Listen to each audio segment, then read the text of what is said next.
What's up, everybody? Welcome back to Going Through the Gospels. I'm Freddie, and today we're going to be going through Matthew chapter 2, verses 13 through 15. Only 3 verses, so we can take our time. Haha!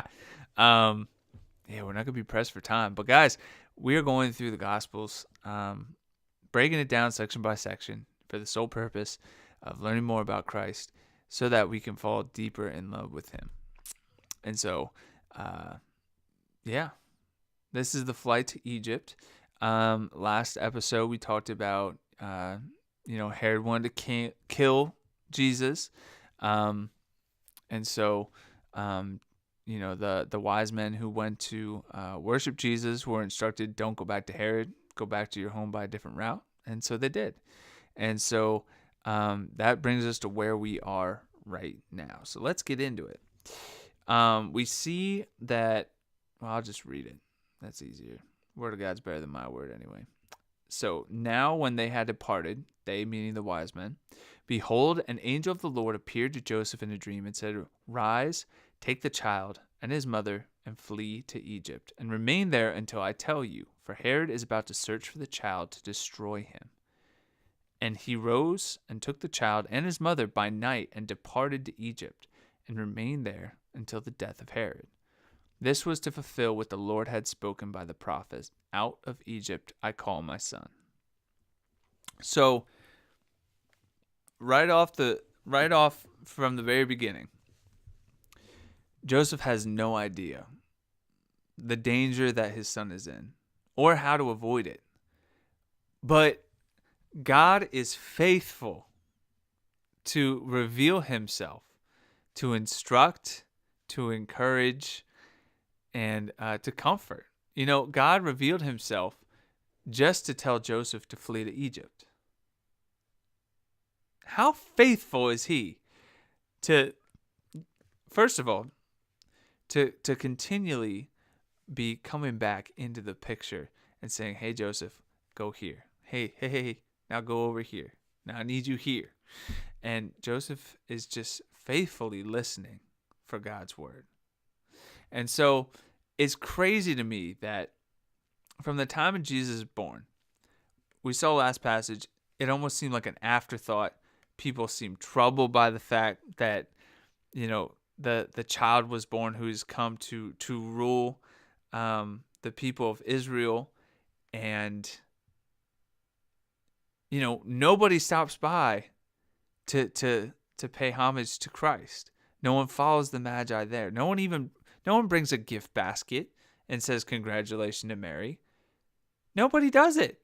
And so from the very beginning, people don't seem to care, and people are now trying to kill him. So from the very beginning, Christ has this humble and very dangerous welcome into the world as a baby, as a harmless baby. Defenseless. He couldn't do anything even if he wanted to. He was a baby. Okay? And so Joseph is instructed by God to go to Egypt. Okay. It's outside of the land of Israel, number one. And number two, the people of Israel have a very tense relationship with Egypt. Back in Exodus, if you've read or heard about Moses taking God's people out of Egypt, they were enslaved for years in the land of Egypt, and God was faithful to bring them out. And so God telling Joseph to go back to Egypt doesn't really seem like the safest place in the world. It doesn't seem like a place where, oh yeah, I'll just go and like assimilate and like blend in. I'll get a house at the end of the cul-de-sac. No. They didn't have a good relationship with Egypt. However, God here is going to use Egypt as a shelter for his son. He's going to use the land of the Gentiles to be a safe haven for his son. He's going to use the people of Israel to support and help raise his son. we see God using Gentiles in the beginning of the chapter in last episode with the Magi to come and worship his son. And now we're seeing a Gentile nation being used as the shelter for Jesus. How cool is that? How cool is that? God uses not just the nation of Israel and his people from the beginning, but now he's bringing in a whole new group of people into the fold of his purpose. I think that's pretty cool. That's pretty neat. Okay, so then what does Joseph do? Again, from Matthew 1, we said Joseph was just, which means righteous. So Joseph, being the just, righteous man that he is, he's faithful to do what God says. He jumps on what God tells him to do. Oh my word. He says, rise up. Okay, here it is. It says, and he, meaning Joseph, rose and took the child and his mother by night and departed to Egypt. He didn't even wait till it was morning. He got him out of bed and said, hey, hop on the donkey. I know we don't have a flashlight. We don't have a torch. We don't have anything to light the way, but we have to go. God told me we have to go, so we have to go. And we're going to set off right now. He's like, I don't know how it's going to work, but we're going to do it because God told us to do it. He's that faithful.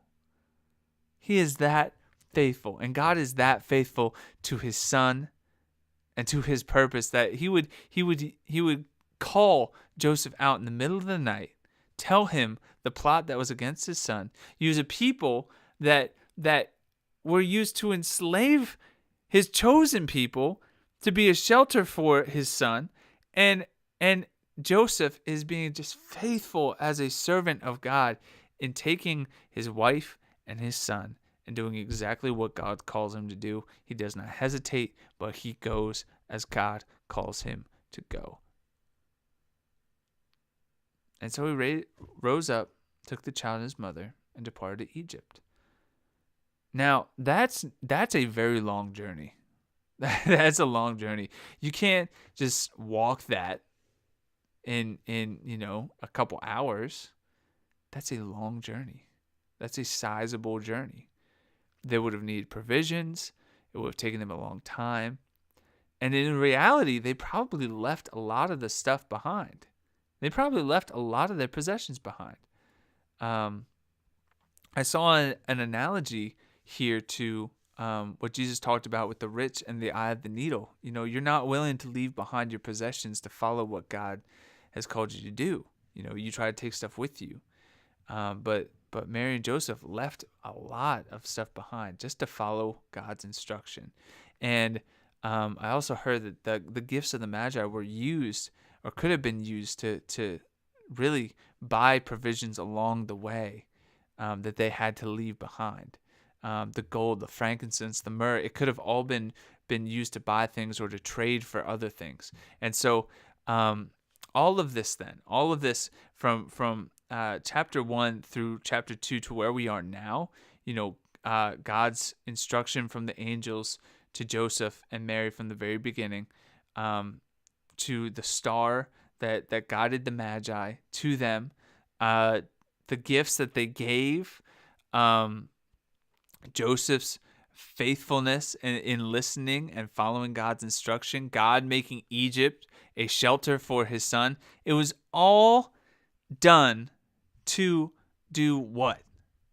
Fulfill what God had spoken by the prophet Hosea. It was Hosea chapter 11, verse 1. It says, out of Egypt I call my son. How faithful is God? How faithful, how sovereign, how merciful is God, that he has set all things together for his purpose. This is beautiful. This hypes me up. Guys, I love doing Bible study because it teaches more and more and more and more about Christ, and you can never know enough. And the more that you get to know God, the more that you get to know Christ, the more you can fall in love with him. And just going through this isn't even the full second chapter of Matthew, but we're already seeing just how God's sovereign plan has come into play by his faithfulness. We can see it in the genealogy, how he has ordered history. And then again, as I just said, from the instruction to the angels, the gift of the Magi, Joseph's faithfulness, God making Egypt a shelter for his son, using Gentiles not out of the people of Israel to protect and to take care of his son. All was done to fulfill the one thing that the prophet Hosea said, that Christ was going to come out of Egypt.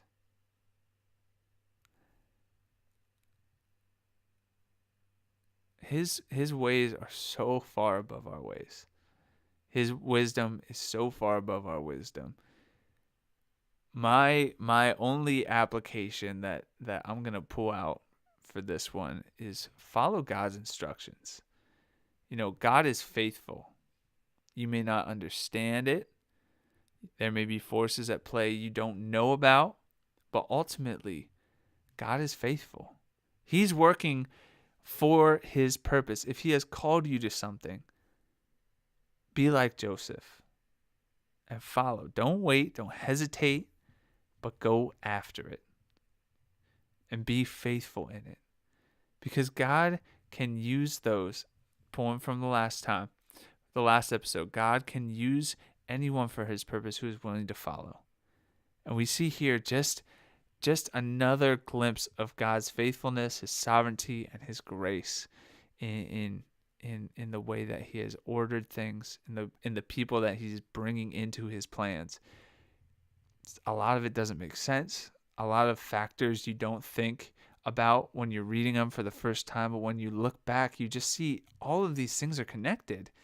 And they all point to Christ fulfilling the scriptures. And Matthew is a beautiful book of the Gospels to start with, because Matthew is one of those books where he is very faithful to point out the scriptures that Christ is fulfilling as he is fulfilling them. So we're going to look at that, and we're going to examine that as we continue to go through the book of Matthew. But guys, thank you again for watching. This was episode 4, The Flight to Egypt. Be sure to check out the Men of Means page. Like, share, and subscribe our videos. Check us out on Instagram and Twitter at Men of Means with a Z. And it's Men of Means Podcast on Facebook. And our podcast episodes are on iTunes, SoundCloud. And for all of you who are also wondering, Ramp Radio. We have episodes playing, every Friday at 6 p.m. And we also, I'll add this since we have extra time this episode. I'm Freddie, but my partner Danny, we do the podcast together. And I should say my brother Danny. And we do the podcast together. And our sole purpose of doing the podcast is to discuss and really outline what it means to live for Christ. And so each of us is a writer on the Ascending Thoughts blog, which is ascendingthoughts.wordpress.com, so you can check that out. But if you follow us on social media, give Danny a shout out, say what's up. Yeah, we have other videos. You can go check them out there. But guys, that being said, thank you for watching. We love you guys, and we will talk to you later.